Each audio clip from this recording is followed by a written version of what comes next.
นะครับเป็นยังก็ชื่อน้องธิดาไปนี่หลายๆคนถามนะครับทำไมถึงชื่อว่าน้องธิดาลาวนะครับเพราะน้องเนี่ยเป็นคนลาวทีนี้คำว่าธิดานะครับคำว่าธิดาเนี่ยเป็นคำที่อ่าแม่พึ่ง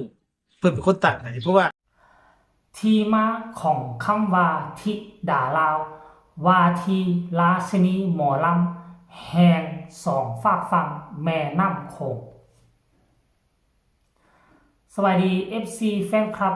ทุกท่านที่เคารพและนับถือเป็นอย่างสูงคลิปนี้มีเรื่องราวข้อมูลข่าวสารเกี่ยวกับน้องธิดาลาวและเกี่ยวพันกับครอบครัวบ่าวภูศรีวิไลที่สำคัญคือเกี่ยวพันกับแม่เพิ่งซึ่งเป็นแม่บุญธรรมอยู่ฝากฝั่งเมืองไทยขอทักทายสบายดี FC ของเจเบาลาวทั้งสองฝั่งของทักทายสบายดี FC ของน้องธิดาลาวเด็กสาวจากเมืองสวรรณเขตสปปลาวที่มามีชื่อเสียงมีกระแสโด่งดังโดยบทเพลงแรกชื่อว่าหอบฝันข้ามโคงยอดวิวทะลุทะลวงล้านกว่าวิวไปแล้วท่านผู้ชม FC แฟนคลับหลายคนเห็นชื่อนี่ก็ให้ความสนอกสนใจท่านผู้ชมสาเหตุที่เจเบาลาวเข้ามาเบิงเข้ามาติดตามเด็กน้อยคนนี้น่ะบ่ได้เข้ามาเพราะเพลงหอบฝันข้ามโขงได้ทีแรกเจเบาลาวยังบ่ฮู้ซ้ำว่าน้องมีเพลงหอบฝันข้ามโขงเจเบาลาวเข้ามาเบิงเพราะอย่างเพราะไปเห็นชื่อคำว่าธิดาลาว3ครั้งด้วยกันชื่อคือมันโดดเด่นแหมมันโดดเด่นมันน่าค้นหาคิดแนวนึงก็ว่าเห็นหัวข้อที่เป็นภาษาไทยแต่ดันไปเขียนว่าธิดาลาวบัดนี้เจบ่แล้วเห็นครั้งนึงกับปัดทิ่มบ่ได้สนใจเห็นครั้งที่2ก็เบิ่งน้อยนึงเห็นครั้งที่3ก็เอ๊ะใจอันนางน้อยๆนี่เป็นไผลูกไผคือว่ามาซื้อธิดาลาวเห็นคลิปเด้งมาตลอด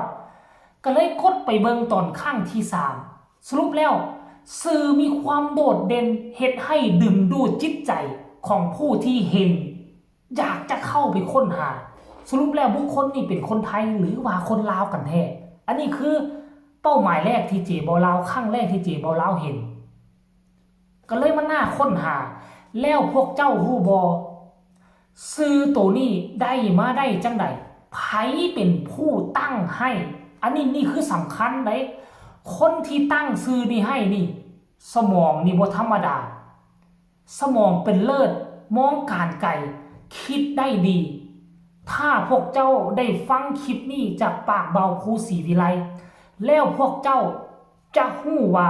ครอบครัวของเบาภูศรีวิไลโดยเฉพาะแม่เพิ่งทุ่มเทกับเด็กหญิงคนนี้มากน้อยเพียงใดให้พวกเจ้าไปฟังคลิปนี้จากปากเบาภูว่าซื้อนี่ได้มาจังใดแล้วจึงมาพ้อกันในวาระต่อไปไปฟังพร้อมๆกันเลยขออนุญาตเบาภูเด้อขอตัดออกมาจาก2-3 นาทีเพื่อมาประกอบคลิปของเจโบเล่าให้มันสมบูรณ์เพื่อให้พี่ให้น้องผู้ที่ยังบ่ฮู้ผู้ที่ยังบ่ได้เบิ่งคลิปของเบาภูศรีวิไลว่าที่ไปที่มาของซื้อนี่มันมาจังไดต้องขออนุญาตอีหลีไปส้มพร้อมๆกันแล้วจึงมาพ้อกันนะครับเป็นยังก็ชื่อน้องธิดาไปนี่หลายๆคนถามนะครับทำไมถึงชื่อว่าน้องธิดาลาวนะครับเพราะน้องเนี่ยเป็นคนลาวทีนี้คำว่าธิดานะครับคำว่าธิดาเนี่ยเป็นคำที่แม่พึ่งเพิ่นเป็นคนตั้งให้เพราะว่าชื่อแม่พึ่งก็ชื่อสุธิดานะครับก็เลยเอาธิดานะครับมาเป็นชื่อน้องนะครับแล้วเอาความเป็นลาวนะครับความเป็นประเทศลาวความเป็นคนลาวนะครับมาใส่ไปนํก็เลยเกิดเป็นธิดานะครับเป็นธิดาเป็นคนงามเป็นผู้ที่มีเกียรติมีอหยังของเมืองลาวนะครับแต่บอกง่ายๆว่าเป็นท่านแปลแบบง่ายๆก็จะเป็นลูกสาวลูกสาวคนลาวคนลาวผู้งดงามผู้งดงามลูกสาวคนลาวผู้งดงามเอาง่ายๆสิเลยนะครับพอที่นี่พี่น้องฟังสปลาวได้บัดนี้เบิ่งดูเฮาจะเลือกเข้าไปตั้งใจน้องไปซอยกันกดไลค์กดแชร์ซอยกันคอมเมนต์ซอยกันคอมเพลนให้น้องเฮาเนี่ยได้มีที่ยืนที่มันมั่นคงนะครับได้สร้างชื่อสร้างเสียงให้สมเป็นคนลาวเฮาให้สมเป็นธิดาคนหนึ่งของเมืองลาวนะครับสิ่งที่ผู้บ่าวผู้เฮ็ดได้ตอนนี้ครับคือนำน้องไปฝึกซ้อมไปฝึกสอนสิ่งที่น้องต้องการคือกำลังใจจากพี่น้องได้บัดเนี่ยครับถ้าหากว่าพี่น้อง มองเห็นความตั้งใจของน้องคนนี้นะครับน้องธิดาลาวคนนี้โดยเฉพาะพี่น้องฟังสปเด้ออย่าลืมเข้าไปกำลังใจกันหลายๆต้องไปกดไลค์กดแชร์เพื่อเสริมสร้างกำลังใจให้กับน้องธิดาลาวให้มีพลังในการที่ก้าวไปถึงจุดหมายหรือก้าวไปถึงเส้นชัยที่มันหมายมุ่งนะครับลาผู้บ่าวผู้เสือว่า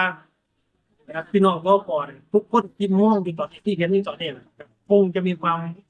ปราบปลื้มปิติยินดีพอแผ่กับผู้บ่าวผู้เพราะว่าลูกหลานบ้านเฮาครับลูกหลานคนเฮา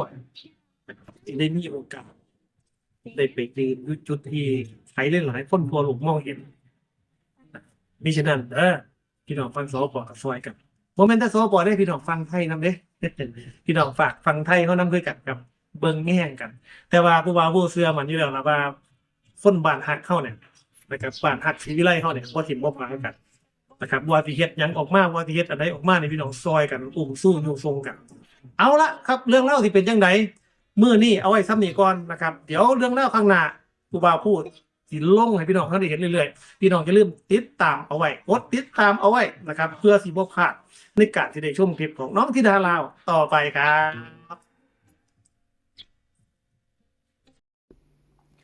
นี่คือที่ไปที่มาของชื่อคำว่าธิดาลาว